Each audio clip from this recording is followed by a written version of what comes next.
All right, welcome back, folks, and thanks for tuning in. With me now is our special guest. I have Miss Samantha and newly Litvin, Samantha Litvin from the Brunswick Animal Hospital, right here on 303. That hospital, if I recall correctly, has been here during my full decade. Yeah, it's been there a long time. Okay. Yeah. Tell me, what's your history with the hospital? I've been there since December of 2020. Okay. Yeah. During the right after the pandemic. Right after the pandemic, yes. What took you there? So my background is ER. So I worked for an emergency hospital for about 12 years. Wait, for people? No, for animals. Oh, okay. Not people. Okay. All right, we're on pets. Yes.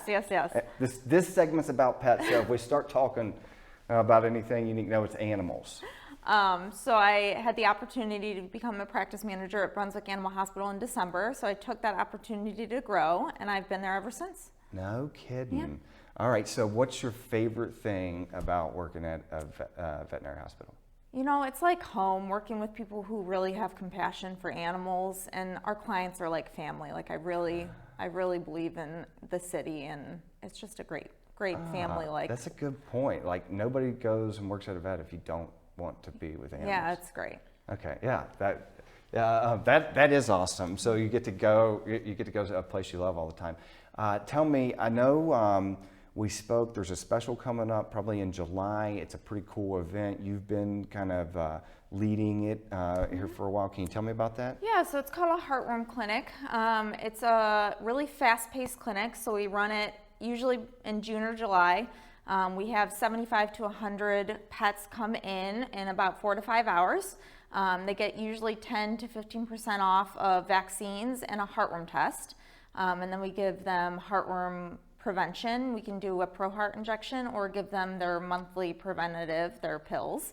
And they get a really brief exam, and it's 10% off the exam as well. Nice. And you said you guys will end up getting 100, 120. Sometimes 120, sometimes 75. It depends on how fast-paced we go. So a lot of protection, a lot of heartworm protection going down in July, which is when it's neat. I mean, your pets are outside, they're playing a lot more. Things are growing, they're eating odd stuff, right? Putting it all in their mouth. So definitely got to prevent those, our best friends. So do you have pets? I do, yes. I have a 3-legged cat and a snake. Of course you do. I wondered who yeah, okay. Tell me about the 3-legged cat. So he got hit by a car when he was about like 3 days old. Oh my gosh. And he survived? Yes, he did, yeah. Oh Lord, and is he a happy cat? He's a good boy, yes. All right, cool, that's awesome. Well, okay, and a snake? And a snake, What's the story? So I have a ball python. She'll be a year old in July. Yeah. How do you, okay. Yeah. That's interesting. How big? She's about 5 feet now.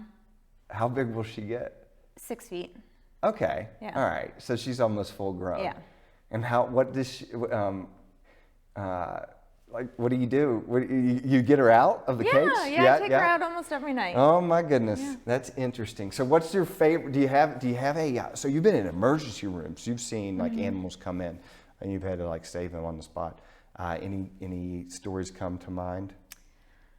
I shouldn't have put you on the spot like that. Let me so what was one of the most memorable stories the warming story that you've had, or maybe not the most, but give me. Well, you know, we've had a lot of great stories, even not just in ER, just at Brunswick Animal Hospital. We work with a lot of great rescues. Okay. And one of the rescues we work with is one of our good clients, and she runs a cat rescue. And she will raise money for any of our clients that need help with their animals. And she will not only raise money for them, sometimes she will take the animal to an emergency facility to get the surgery they need and give the animal back to the client, which is really heartwarming because a lot of rescues don't do that. Yeah. And so the client gets their animal back free of charge, and then the care is taken care of, which is really nice. So y'all have a collaboration going on with them. That's good. I was going to mention the cats. Now we've got 2 kitties at our house, so hopefully they're not a part of any problems if there was any cat problems around here. And they were barn cats, so they're spoiled now. So with cats and things going on, spreading, what are some things people should be aware of with strays? Should they be calling somebody to pick them up, or is there any problems, or should we just, or maybe some extra cats around, not a big problem deal? I think just making sure that they're neutered and spayed. Yeah. If they don't have their ears clipped and they're strays, maybe try and get them to some kind of quick neuter and spay. Make sure we're not having extra cats around that we don't need.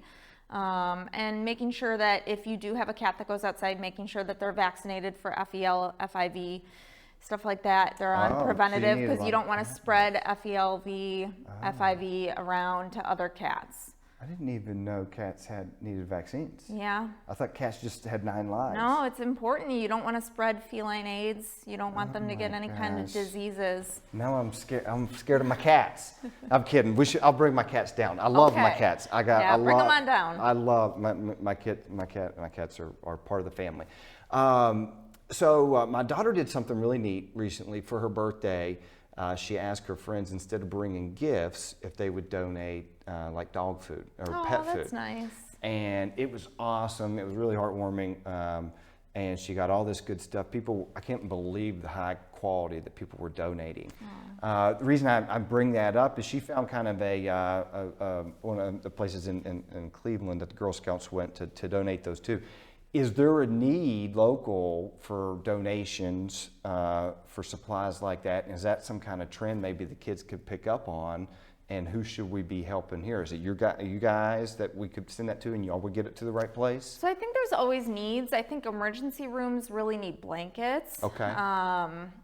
We have tons of blankets. We don't need any. A lot of our clients give us some, but I know emergency rooms need them a lot. Okay. Where is the emergency room around here? There's a few. So West Park Animal Hospital, MedVet Cleveland West, MedVet Akron, and then Metropolitan, which is also in Akron. Are they a part of you guys? They're not a part of us. They're separate, but they're there for when we're closed. Okay. Also, Animal and Avian's out there in Brunswick, and they could probably, I'm sure, use blankets and stuff. If you have old insulin syringes for dogs, you can always donate those for shelters because they could always use those. Okay. Stuff like that is always good to donate. Nice. Well, good deal.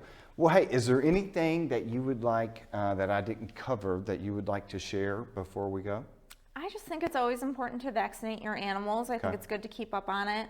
And the Heartworm Clinic is a good opportunity if you can't afford regular vaccines to come out and get cheaper vaccines. So whenever that comes out, I'll make sure that everyone in the community knows, and you guys can come on out and get vaccinated. Awesome. That sounds good. Well, Samantha, thank you so much for your time. Thank you for having me. Enjoyed. And hey, vaccinations are important. 3-legged cats are loved, and snakes are pets too. So stay tuned for our next segment. Thanks. Thank you.